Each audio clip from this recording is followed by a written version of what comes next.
नजर को बदलो, नजारे खुद बदल जाते हैं। सोच को बदलो, सितारे खुद बदल जाते हैं।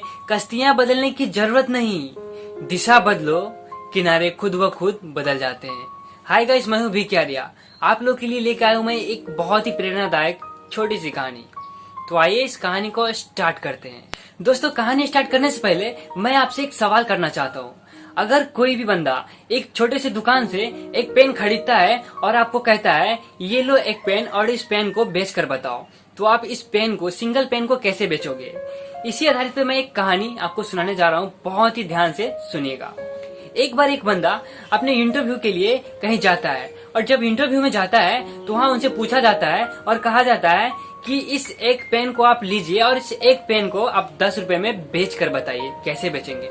वो बंदा बहुत ही आश्चर्य हो जाता है और कुछ देर सोच में पड़ जाता है कि आखिर मैं एक पेन को कैसे बेचूंगा, या एक पेन कौन लेगा। वो बंदा बहुत ही परेशान हो जाता है और कुछ देर सोचता है, फिर कहता है ठीक है, आप इस पेन को मुझे दीजिए। वह पेन लेकर बाहर निकल जाता है। बाहर में कुछ देर बिताने के बाद फिर से वह ऑफिस के अंदर आता है और उनसे कहता है कि सर, आप इस फॉर्म को फिलअप कर दीजिए। जो भी बंदा इस फॉर्म को फिल करेगा वो 1 लाख की लॉटरी जीत सकता है। क्या आप फिल करना चाहोगे? सर कहते हैं व्हाई नॉट, मैं जरूर फिल करूंगा, लेकिन मेरे पास पेन नहीं है। तो फिर फट से वो बंदा कहता है सर, मेरे पास है, लेकिन इस पेन का कीमत 10 रुपए है, इसे लीजिए और आप फॉर्म फिल कर दीजिए। May be you can win 1 lakh lottery. और वह बंदा पेन 10 रुपए में बेच देता है और फिर कहता है सर, मैंने इस पेन को 10 रुपए में बेच दिया।